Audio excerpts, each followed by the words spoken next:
Greetings, Earthlings. Welcome back to 7th Street, and welcome to a brand new series. I feel like I've said this every single time I've done a video in the past couple of years, which hasn't been that many. But, I've been really busy working on a number of feature films that 7th Street Productions has produced. A number of them I have directed. And they're all available worldwide on Tubi and Amazon and various other streaming platforms, Apple TV. But that being said, being busy with narrative projects, it's kind of hard for me to do a YouTube video if I'm just not into it. Excuse me. I can't force myself to do something right now, so I kind of just have to do things that I'm interested in the moment. Luckily for you guys, I've decided to quit smoking and work my way down the nicotine levels in with vaping. I started smoking because of theater, actually, community theater. I was doing a play, and all the older actors would smoke, and I would go with them to the bar, and picked up smoking, eventually switched to vaping, and as of late, I've been vaping very, very strong nicotine levels, and stupidly, I thought that I could handle just immediately going down to the lowest nicotine level before zero. So I've been going through some really harsh nicotine withdrawals. I feel very, very brain foggy right now, but I figured that I needed to do something to get my mind off of it. And, I realized on this channel we haven't talked a lot about like VHS collecting. I'm a dead media collector. Blu-rays, DVDs, VHS, Laserdiscs, all that kind of shit. I collect records as well. So I kind of wanted to just talk about some of my favorite VHS tapes, just kind of do a spotlight and just sort of off the cuff talk about the tape itself, kind of what they mean to me, and talk a little bit about the movie. But the movie isn't the big highlight. Since I'm speaking off the cuff, they're not going to be like great reviews of the movies. I feel like with the reference this film or the top 5 videos, I always put a lot of pressure on myself to do a good review, and I really wanted to say specific things. And I feel like the easiest way for me to kind of return to doing videos like this is if I don't have any pressure on giving a good analysis or mentioning all the things that I wanted to mention about that movie. So, all right, there's our really long intro. I figured for episode 1 of this series on my channel, it would be good to talk about the idea of Holy Grail VHS tapes. VHS collectors, it kind of seems like within the group, everyone has kind of agreed that there are like certain Holy Grail tapes, tapes that if you're a real collector that you most certainly have. And, I guess I sort of fall into that camp. I mean, obviously when you think of Holy Grail VHS tapes, the immediate one that comes to mind nowadays is Tales from the Quadead Zone, or the other Chester Turner film, Black Devil Doll from Hell. I have been doing this long enough that I remember when Last House on Dead End Street was kind of considered like the Holy Grail of VHS collecting. But, certainly other films like 555 I kind of had always considered to be like a Holy Grail tape by the community. And I don't know that this one is, but I remember when I first started really getting serious about collecting rare tapes, not just what I thought was cool. I was at a VHS swap here in Portland, Oregon, because we do a lot of VHS swaps here. We're a weird city. But someone had a midnight video of Microwave Massacre that they were selling for $100. And, this is before VHS grading and I don't know. I don't know what else has driven up the price, the stock of these films. I mean, just eBay in general, and people kind of catching on that these are very collectible and people will spend some real coin on them. But I can remember when seeing Microwave Massacre at a VHS swap, and it was $100, and I remember going, "Whoa, $100 for a tape? That's crazy! That must be the rarest tape of all time."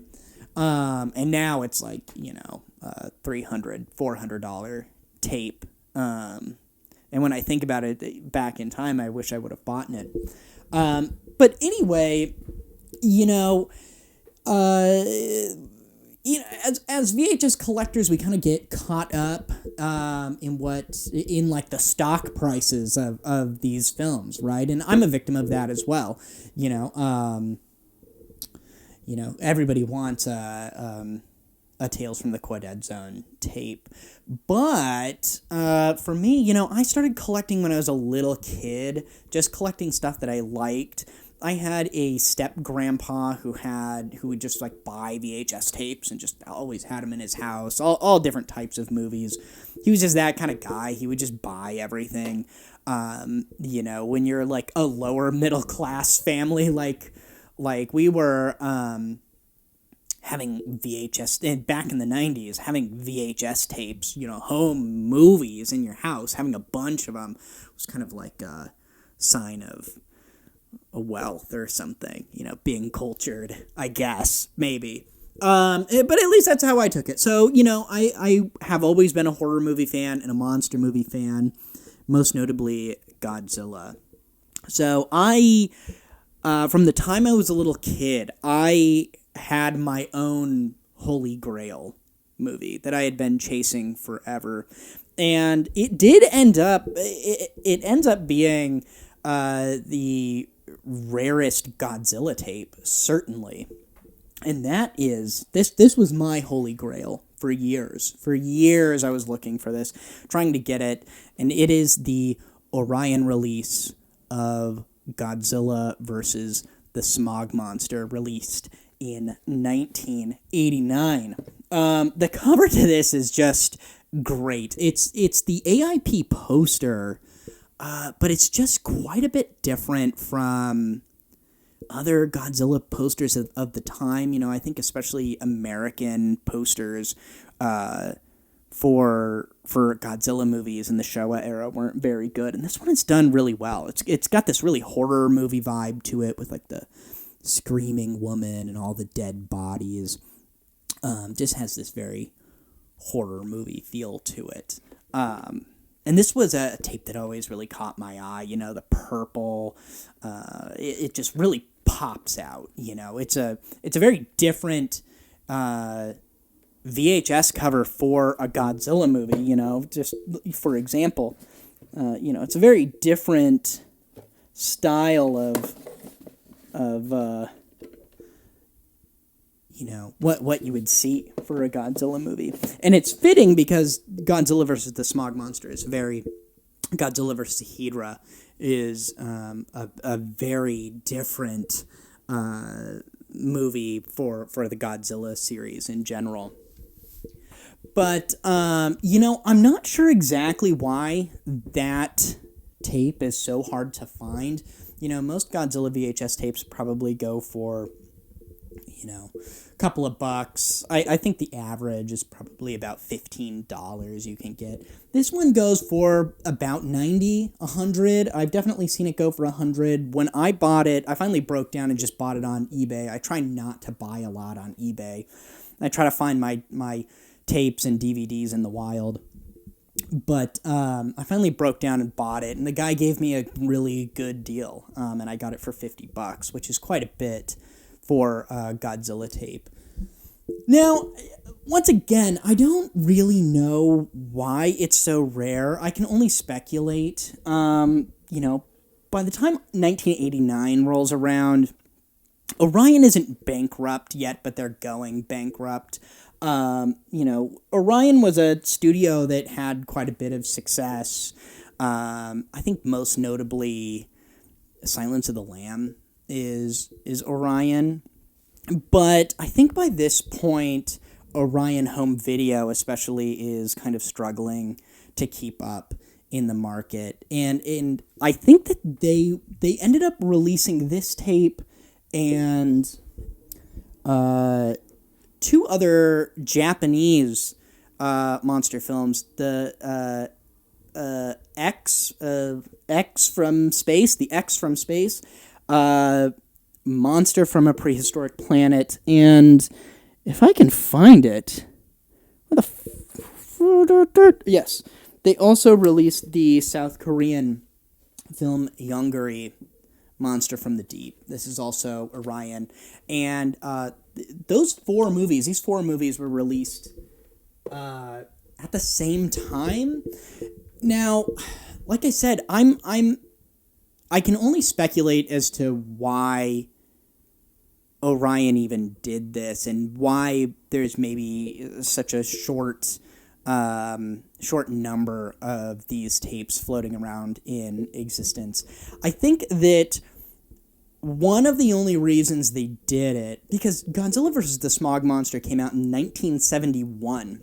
It had a very short-lived theatrical release in the United States that was dubbed by AIP, and then gone. No VHS releases of it outside of Japan, as far as I know, but certainly none in North America.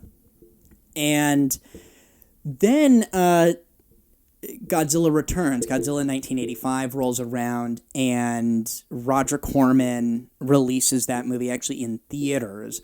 And I don't think it does terribly well in the United States, but I think that it does okay. And I think especially for a smaller company like New Horizons, it probably did pretty well. And then the second Godzilla movie in the Heisei series was made and released, which is Godzilla vs. Biollante, and HBO releases a VHS copy of that in 1989. Same year that Orion decides to release, a Godzilla film, but also a number of other giant monster movies that had previously not been released on VHS, at least to my knowledge. That might be the first home video release for Yongari. Maybe not. I'm not sure, but it is for Godzilla vs. the Smog Monster. So I think that they sort of haphazardly decided to do, a release, probably not a huge release, probably not a huge push on it. It was probably there just to siphon off a little bit of the sales that HBO was anticipating to get when they released Godzilla vs. Biollante.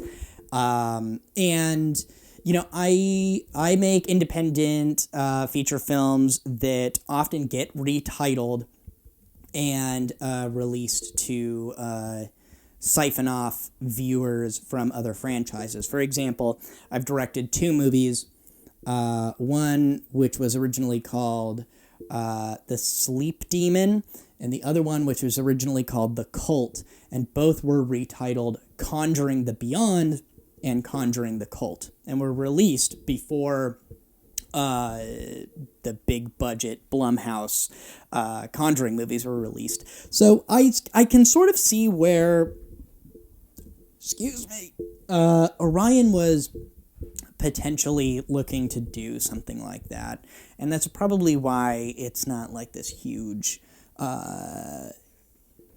release. There's sort of a limited number of these VHS tapes floating around out there.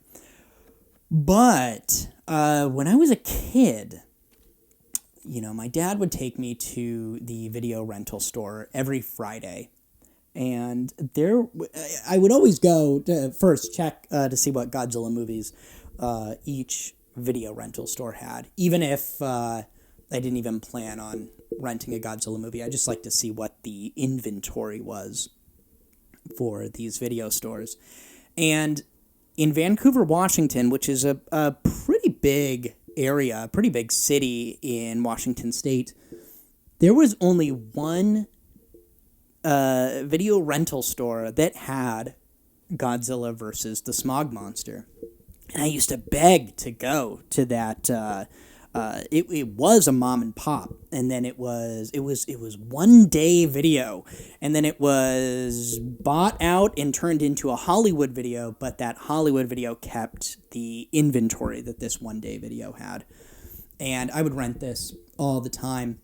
And eventually somebody stole it, and it was no longer available.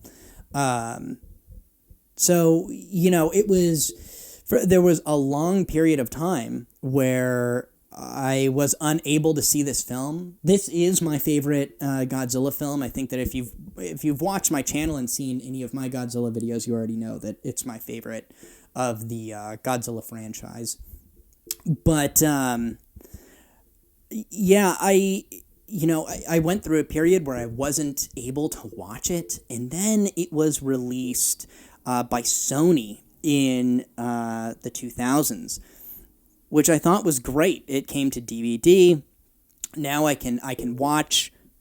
Excuse me. Now I can watch the movie again. This is my favorite Godzilla movie. This is gonna be great. Rented the DVD actually when it came out. Came out for the 50th anniversary of Godzilla, I think. And lo and behold, it's not the AIP dub. It's a different dub that they did in the 2000s, I think. So I was incredibly disappointed. So, then at that time I'm about 12 years old. A preteen. And I start getting a little more serious about collecting. And from that point on, the Orion release of Godzilla vs. the Smog Monster was my holy grail that I searched for at every thrift store, at every VHS swap. Never found it. Nobody had it. You could see it on eBay going for like $95, but could never find it in the wild. And there was no other release of Godzilla vs. the Smog Monster with the AIP dub. There was no other way to see it. So I thought, when I was maybe 22, 23, I went to a VHS swap and I came across this. A Scimitar release of Godzilla vs. the Smog Monster with just the worst cover art you've ever seen in your entire life. But this is also the AIP dub. This is an even harder to find, rarer, shorter run release of the movie than the Orion one is. So this was released the very next year in 1990. I think that, like I said earlier, I think that Orion began to I don't think they were quite bankrupt yet, but they were having some huge financial issues in the early 90s, and I think they probably just sold the rights to it, because Scimitar in 1990 released Godzilla vs. the Smog Monster. They also released Godzilla vs. Monster Zero and Godzilla's Revenge, and it was their first time releasing Godzilla films. And I'm very familiar with Scimitar, at least I had thought at the time, because all through the 90s and into the early 2000s, Scimitar re-released a number of Godzilla films. Excuse me, I keep burping. I found this at a VHS swap, and I pulled it out of this guy. This guy just had like a box under the table, and I was like, oh, how much is it? How much is it? And he's like, oh, that whole box is like $2 each. And I gave him a $5 bill. He thought I was crazy, but I was like, oh, dude, whatever. Just keep the money. Thank you for this. So I actually got this one before I got the the Orion release. I eventually broke down and bought it on eBay. It's just such an interesting release. It's such a beautiful cover. I think that it's by far and away the best looking Godzilla VHS release. I love the artwork. It's very dark and almost horror-ish, just like the movie itself. So, pop in the movie, and let's see what we get. The movie begins right off with a bang. There is a polluted, what looks like either beachfront or some sort of lake in Japan with smokestacks in the background. And the first image that we see is Hedorah, the Smog Monster, rising up from the water, and it freeze frames on Hedorah's face, his glowing red eyes, almost like a horror movie, like I said. And then the music starts, and in the AIP dub, we have this beautiful Save the Earth song, which was recorded for the movie, which I absolutely love. But the movie, isn't, on the surface, isn't overly complex. We're introduced to Ken Yano, who's a little kid. He's playing with his Godzilla toys outside, and his father is a scientist. And this old fisherman, comes by one day and says that he found this weird-looking creature in the bay. And Ken's scientist father takes a look at it and realizes that it resembles something of a giant tadpole. Then we are sort of caught up on the state of the environment in Japan and in their local area. And the fisherman says that there's no longer going to be any fishing in the bay when all they pull up are monsters. And you see that a lot of the fish in these jars are deformed and mutated. We immediately then cut to the family having dinner, and a giant tadpole monster, Hedorah, is destroying some ships. Now, a couple of things here really quick. First and foremost, one of the things I really like about this movie is it draws a lot of parallels to the original Godzilla film. It starts with Hedorah destroying these ships, and then eventually coming on land. You have a scientist character who, eventually, Ken's father also has one eye covered, just like Dr. Serizawa. It follows a lot of the same beats as the original Godzilla film, which I find to be really neat. And it's doing this, by making the messaging a lot more current to what Japan was facing at the time. Obviously the original Godzilla film in 1954, he's the walking embodiment of man's hubris, creating these weapons that could destroy mankind. And Hedorah is the exact same thing. In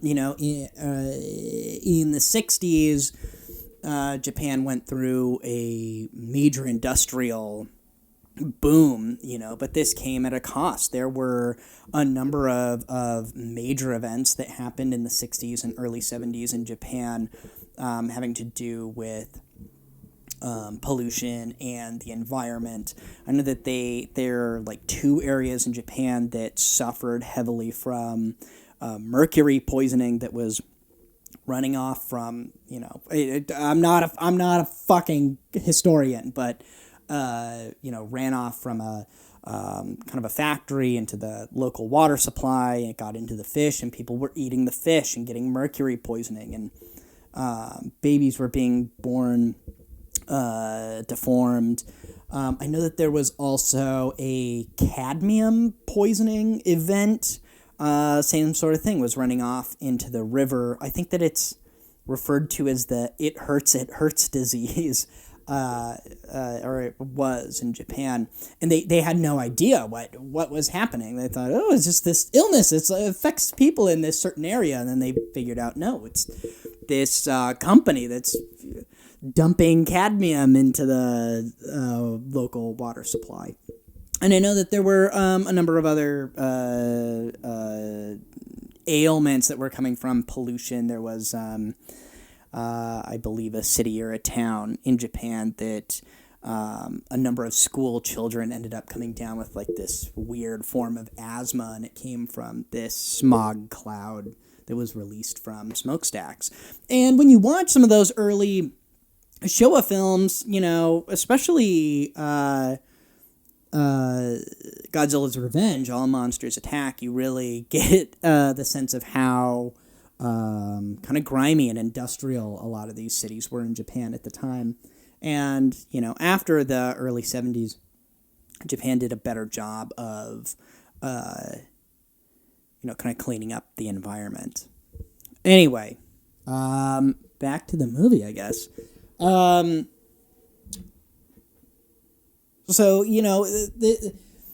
the director of this film is Yoshimitsu Banno. And Yoshimitsu Banno usually works a lot of messaging into his films. If you've ever seen the movie Catastrophe 1999, you notice this as well. That Yoshimitsu Banno had played a big role in putting that movie together as well. And there's a lot of similarities between the two. I kind of almost consider Catastrophe 1999 to be like a kind of a sister film to Godzilla versus the Smog Monster. It's very pessimistic about human nature and very, very nihilistic and very apocalyptic. And that's one of the things I really like about Godzilla versus the Smog Monster, is how apocalyptic the movie feels. We actually see characters die in this movie. Innocent main characters die in this movie, and it's probably the first time since the first Godzilla film that we really get that. There's some weight to the monster enemy. You actually see the Smog Monster killing people, innocent people. So, Hydra starts off in the water, destroying ships. All of the officials say that Hydra's a water monster, can't come on land. Hydra evolves, comes on land, and starts inhaling smoke from smokestacks, which is, I think, one of the coolest images in any Godzilla movie.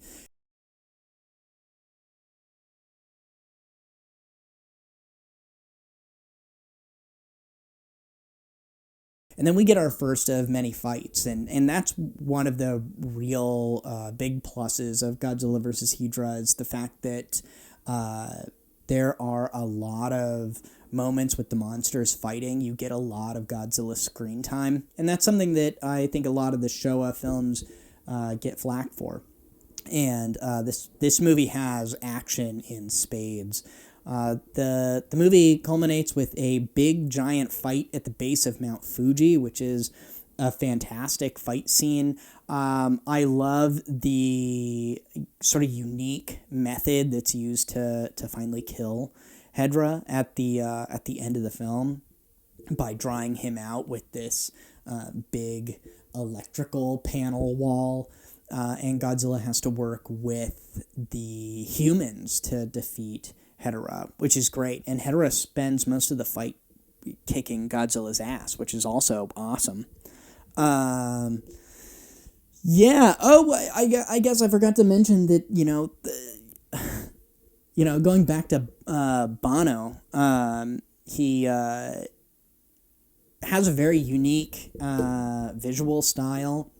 Like I said before, his films are very nihilistic and pessimistic of human nature, very kind of mistrusting of authority figures.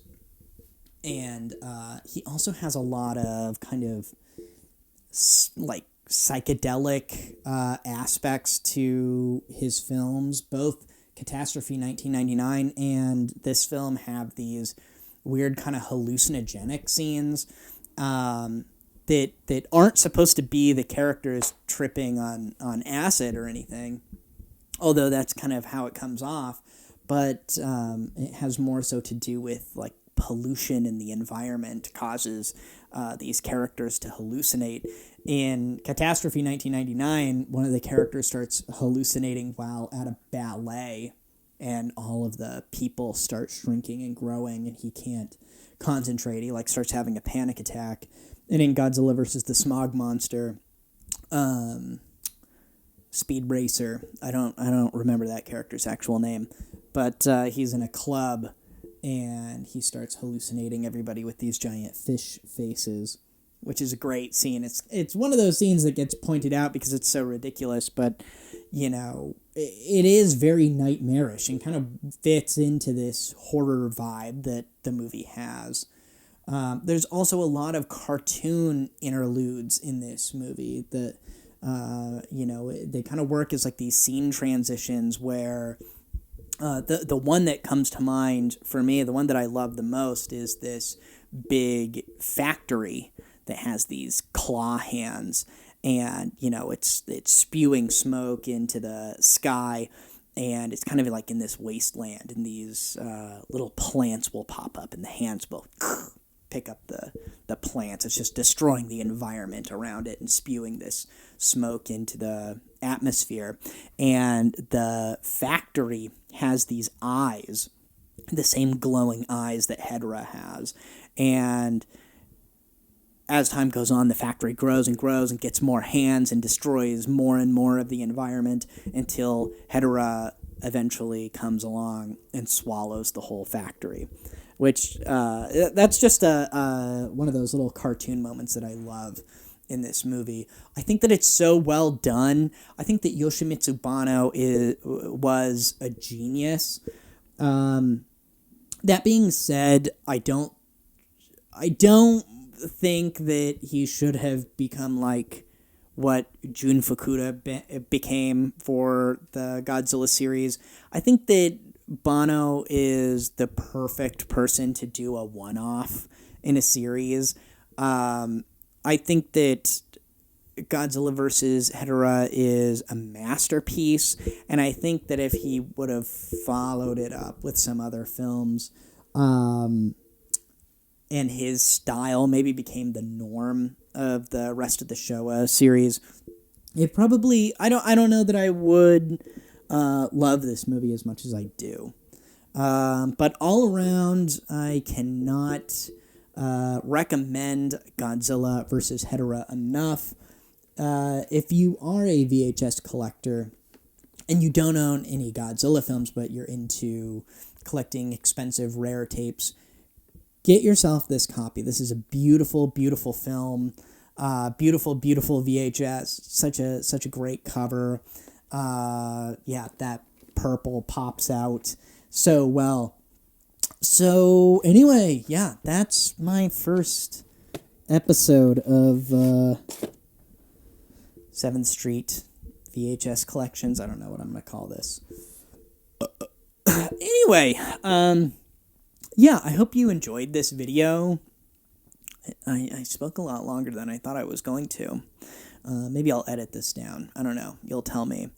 I hope you guys enjoyed this. I'm going to do some more of these. I'm just going to kind of pick out some of my favorite tapes in my collection and briefly talk about the tape and I guess the distribution company and talk about the movie a little bit, I guess. I'm just going to kind of rant.